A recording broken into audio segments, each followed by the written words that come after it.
Hey, friends, it's time for the third annual Teacher Summer Talks, our free audio summit for elementary teachers, happening July 20th through the 23rd.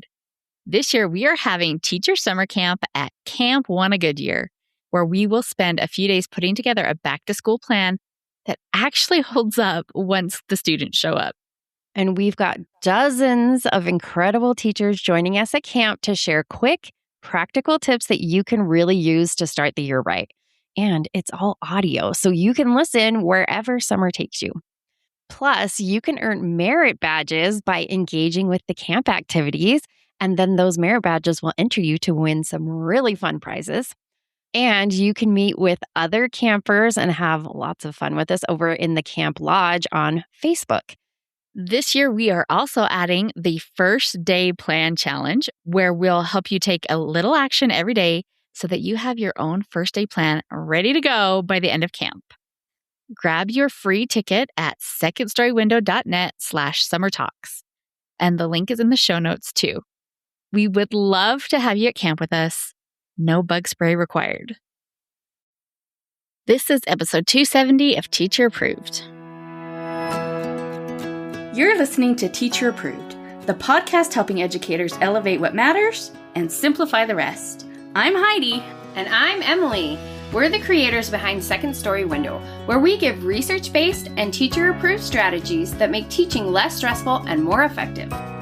You can check out the show notes and resources from each episode at secondstorywindow.net. We're so glad you're tuning in today.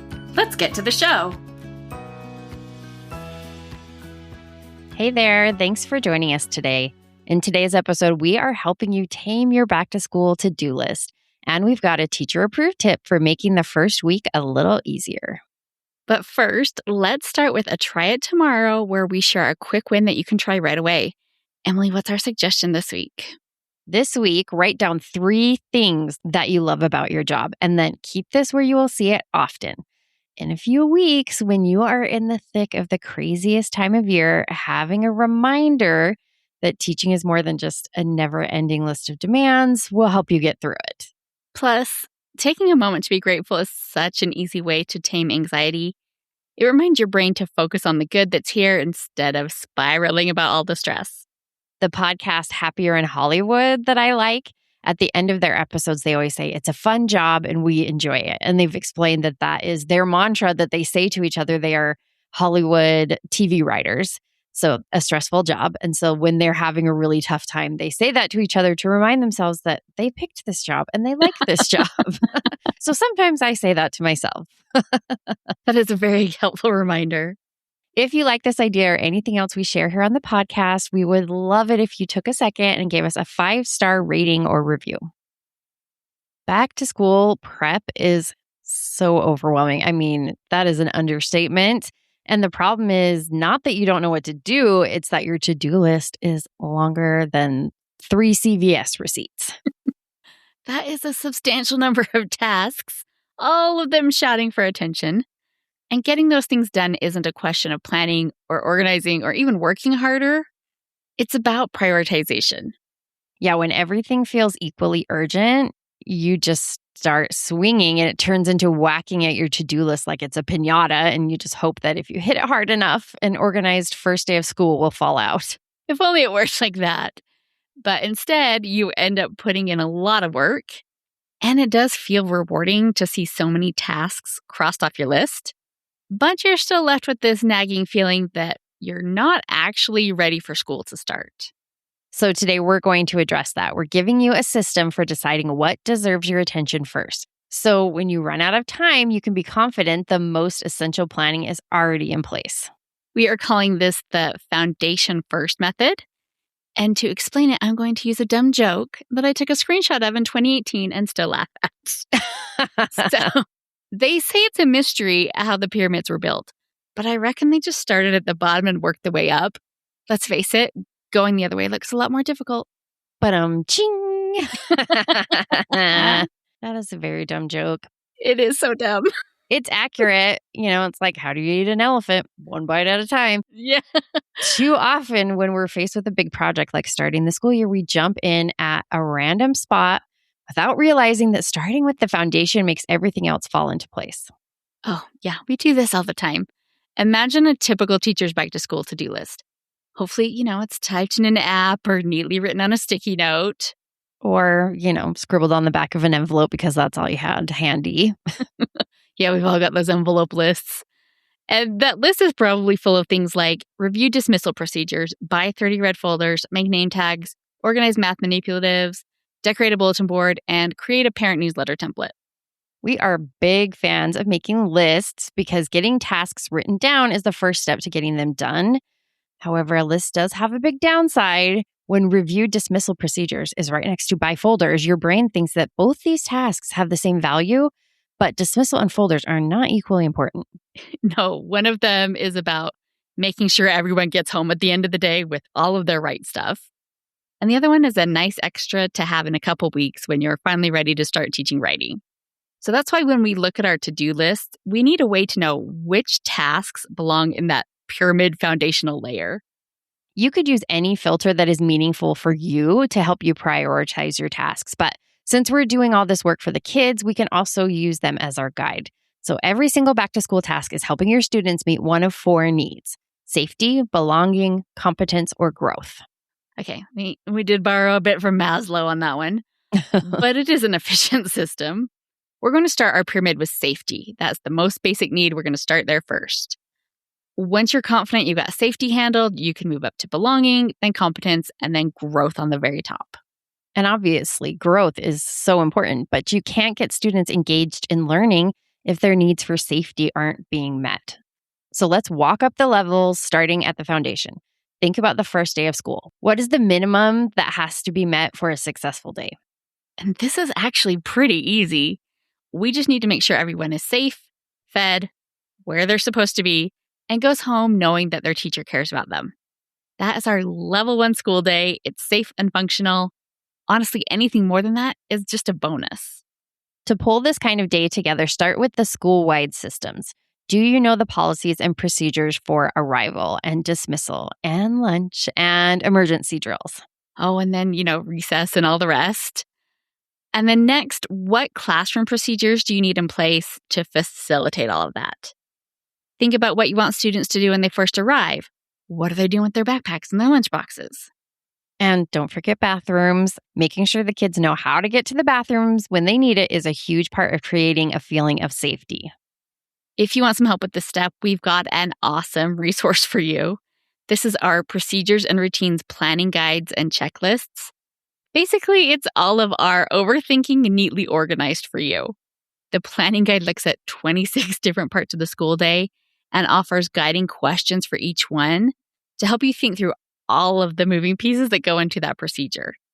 And then that resource has checklists.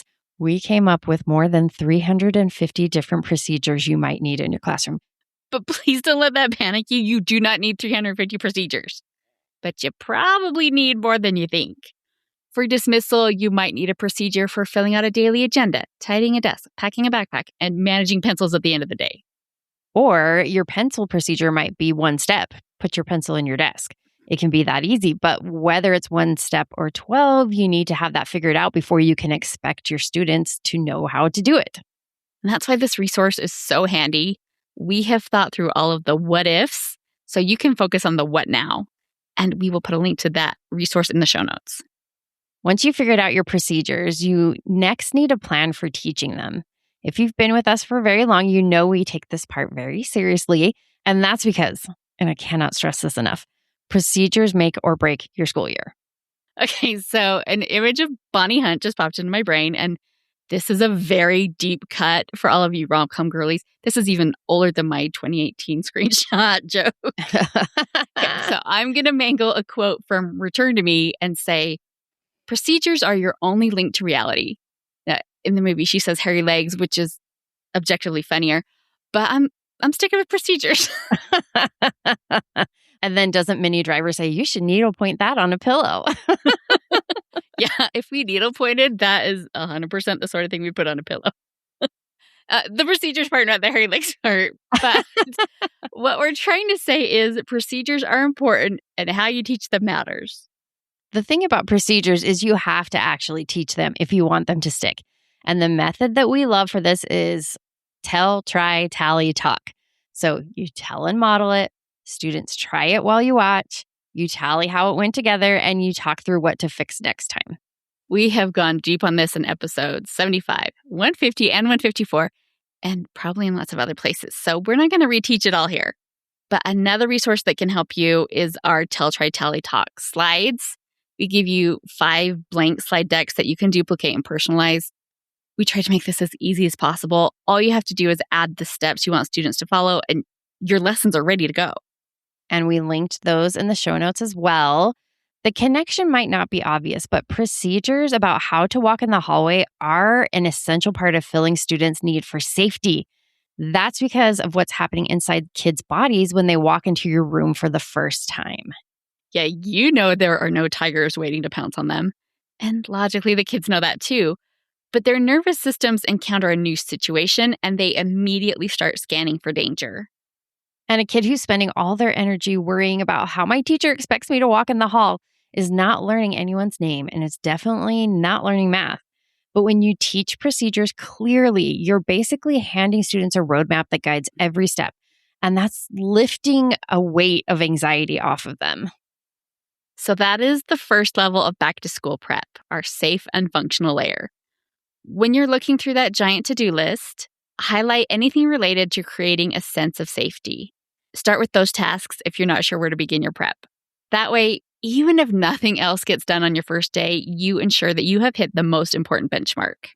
Obviously, part of creating a safe and functional school day is teaching students how to respond to emergency drills.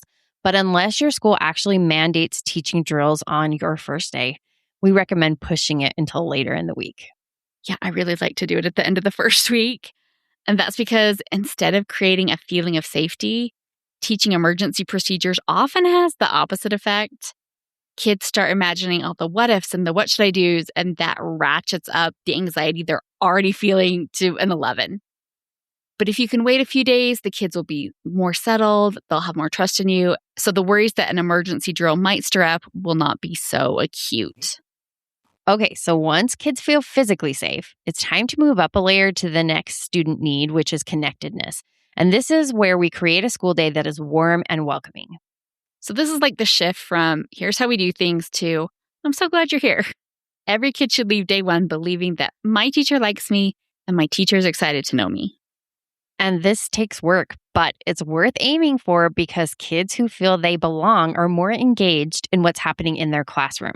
And engaged students create fewer problems. And really, that's not an exaggeration. You can have the best management system ever designed, and if the kids haven't bought into it, it does not matter. You can't force cooperation out of a kid, unfortunately, I guess. But a kid who feels known and liked by you will put in effort to meet your expectations. And obviously, we're building these relationships because we love the kids. But yes, you also get a management boost out of it, and it's okay to like that bonus. Yeah, there's not a lot of bonuses in teaching, so we should maximize the few we do get. Yep. A simple way to create a feeling of belonging is making students' names visible in the room. Even if you use numbers to label most things, aim to have names in at least 3 places. That might be the student's desk nameplate or on the job chart or a birthday chart, but the one place you really need a name is outside the door. This doesn't have to be fancy, just even if you print out a class list and post it outside the door. And you don't have to leave it up all year, but at the start of the year, it's a way to say, hey, you belong here, you're in the right place. And in practical terms, it helps a lost kid know they found the right room. My second grade classroom was on the opposite side of the building from the first grade rooms. So I often had students getting disoriented the first few days. And a door display helped everyone find their way back into the right room. In my early years of teaching, when I was still young and had lots of energy, I went to the effort to make a big display, something with a wow factor. I was trying to impress people. But after that, I kept it simple. I bought cutout shapes and stuck a label on them. It did the same thing, but took 20 minutes instead of 2 hours. But this goes back to focusing on the foundational stuff first. If you had the time and energy and all the other pieces for the first day were in place, spending time on an impressive door display would have been fine. But since I was the one helping you prep, I know that you did not have the foundational pieces in place. No, I did not. And bless you for helping me get on track so many times. So Everyone, learn from my mistakes. Go through your to-do list and mark any tasks that help with community building. You put that as a B for belonging. That way you know what to work on after you have safety covered. And if you want some more support with creating a classroom that fosters belonging, we have got several episodes to help you out. Check out episodes 87, 148, 211, and 219 for lots more tips and tricks. Hey, have you grabbed your free ticket to Teacher Summer Talks yet? It's free, it's audio, and it will help you build a back-to-school plan that holds up. And you can do all of that while earning merit badges and hanging out with other campers in the Camp Lodge on Facebook. So get your ticket and join us at Camp Wanna Goodyear. Head to secondstorywindow.net/summer talks. And then once you've got this connection layer in place, let's move up to student independence, where level 1, safe and functional, means a kid can get through the day. Layer 3, calm and predictable, means a kid knows how to get through the day. And that sounds similar, but this is the difference between your procedures requiring your direct supervision to happen or mostly running on their own. Yeah, you don't have time to coach kids through every minute of the day, so you definitely need them independent as soon as possible. So think about the supports required to make this happen. This might mean posting visuals for important routines, assigning class jobs, or really streamlining tasks. While this does help the teacher, it also helps the kids. This layer addresses the need to feel competent. Think about walking into a restaurant with some unfamiliar system, the ones where you have to order in some weird way because they're trying to be cool and trendy. Or, those places where your salad is served on a slice of wood or in a fishbowl. Why? Why do they do that? I don't know. They should just use regular dishes. If the food is good, then that's what you want to remember. It shouldn't be that the dishes were so remarkable. Yes, exactly. Because you're never going to call a place like that your favorite restaurant. And that's kind of what it's like for kids on day one. The room could be wonderful, but until they know how it works, they can't settle in and enjoy it. So let's add to the to-do list the list of expectations that need to be taught. Procedures are for steps that need to be done the same way every time. But expectations are for creating standards for responsibility. You need a procedure for what students should do if their pencil breaks, but you also need expectations for how they should treat their pencils. Yeah, for some reason, kids need it spelled out that we don't chew on pencils, we don't tear up the erasers, we don't draw on things that aren't paper, we don't cram tiny pencil nubs into the sharpener. Kids just have a way to make things so hard. Why? When we use tell, try, tally, talk for procedures, we like guided discovery for expectations. It gets kids invested in using materials the right way instead of you just listing rules. So we dug into guided discovery in episode 146, so we won't do that today, but all the information is there if you want it. And then once kids finally feel safe, welcomed, and capable, they are ready to learn. And that takes us to the top of our pyramid, learning and thriving. And the very good news is there is no expectation that you do much of anything for this layer on the first day. Your first day does not have to include content. Kids will learn so much more across the year if you spend the first few days building the foundation that lets rich learning happen. But even if we're not diving into content on day one, that doesn't mean we're ignoring it completely.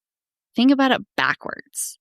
If you want kids successfully working at learning centers in 3 weeks, what's the very first skill underneath that? Maybe it's moving around the room quickly and quietly, or maybe it's cooperating with a partner or handling materials without destroying them.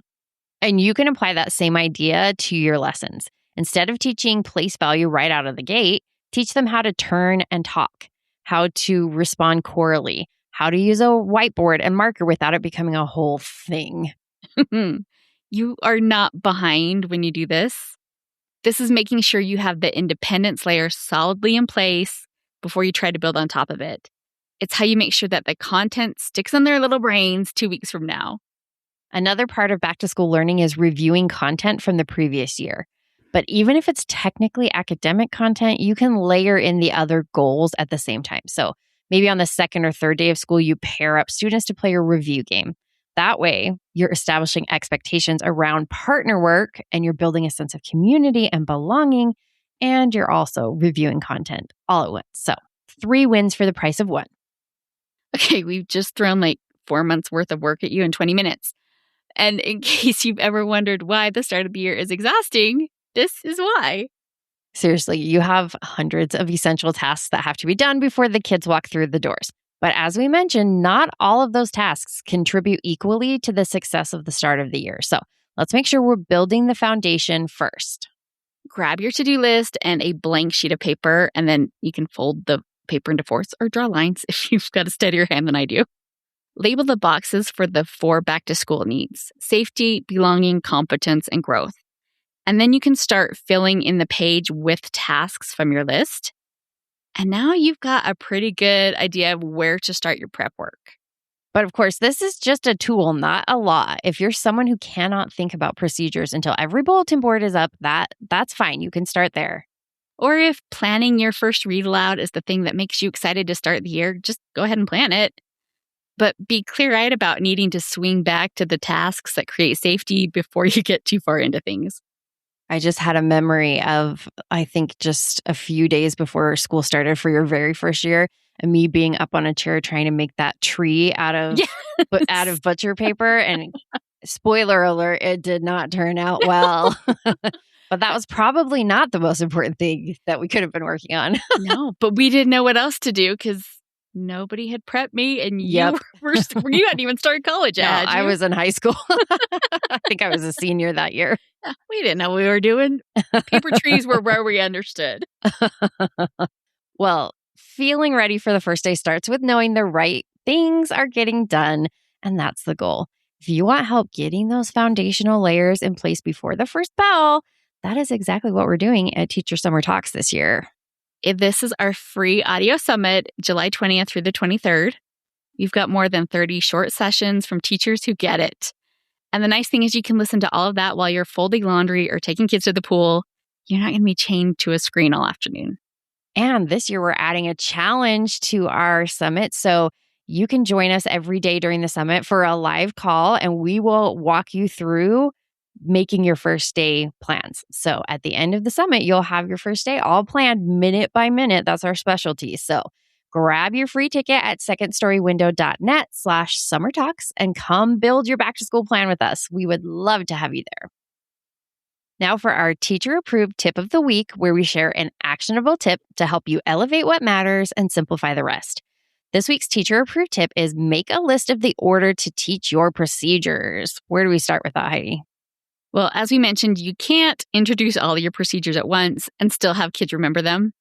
So that means teaching them one at a time. To do that effectively, you need to know the right order to go in.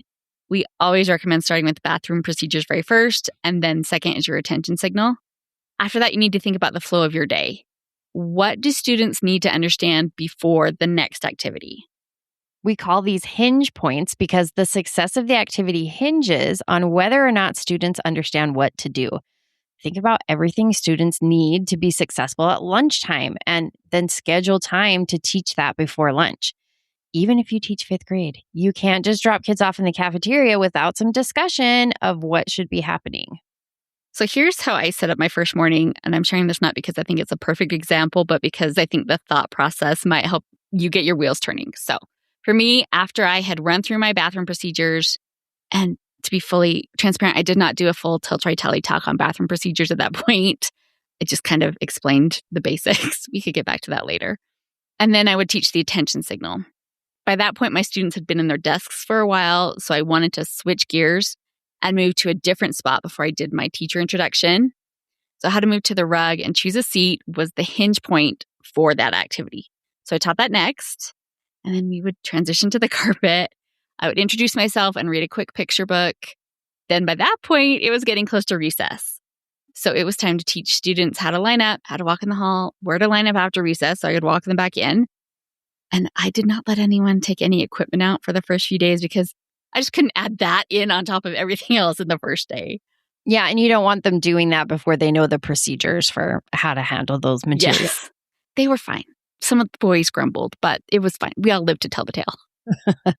So a good rule of thumb for the first week is to teach a procedure and then do a different type of activity. Then teach the next procedure. By switching gears, you help maintain the balance of structure and spark, which keeps everyone engaged. But before you can bounce back and forth, you need to know what you're coming back to. So start by making a list of everything students need to know how to do to function independently in your room. This is where those procedure checklists we mentioned can be extremely helpful. And then circle the procedures that you absolutely have to teach on day one. You probably won't have time for too many on that first day, so do another pass through the list and look for what you can introduce on day 2, then days 3 and 4. If you have our procedures checklist, you can use the handy-dandy drop-down menu to do this right on the page. And a bonus of doing this is that it makes your first week so much easier to plan. You know what's essential, and then you're ensuring that you have the time to fit it in. All right, to wrap up the show, we're sharing what we're giving extra credit to this week. Emily, what gets your extra credit? I'm giving extra credit to the book Our Perfect Storm by Carly Fortune. I have read several books from her. Every Summer After, I think, was her first big new release that everyone was excited about. And I've liked her books, but this one I am loving. It is so good. I'm almost done with it. And I think it is a perfect summer read. I've seen it on a lot of people's recommendations for the summer. Is it like a rom-com or a thriller? Or It's a rom-com. Oh, okay. Well, I'll have to check that out. Yeah, you I love should. a good summer read. Yeah. What are you giving extra credit to, Heidi? This is less exciting, but it solved a niche problem, and I'm probably not the only one who needs this. So I'm giving extra credit to the suction cup dish brush holder I got. So, okay, go back in time with me, like, I don't know, 15, 20 years. And there was this trend of putting like vinegar and Dawn in a scrub brush wand, one of those scrubby wands that you use for dishes to clean your shower with. Yep. I And kept I've one in always my just, like, shower. Yes. I was like, why did I stop doing that? It was just so handy. After you're done showering, you just like wipe it down real quick. You don't even have to do it every day. But then I had this like scrub brush dish goopy thing in my shower. Like, there's got to be a fix for this. And there were lots of options, actually.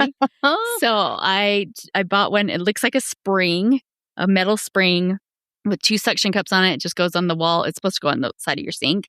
I put it on the wall of my shower, put the little dish brush holder in there. It's kind of up high, so it's out of the way.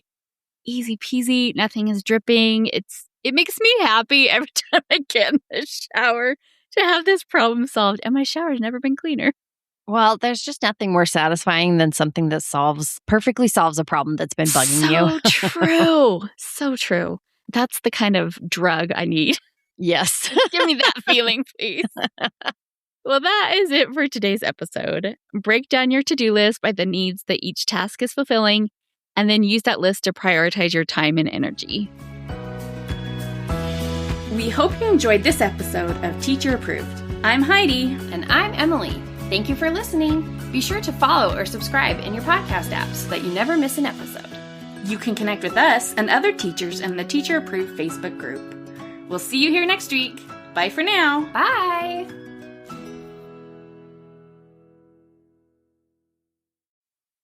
Want to head into fall with a back-to-school plan that actually holds up? Join us for the 3rd annual Teacher Summer Talks, a free audio summit happening July 20th through the 23rd, with dozens of real teachers sharing tips that you can use right away. Grab your free ticket at secondstorywindow.net/summer talks and join us at Camp Wanna Goodyear.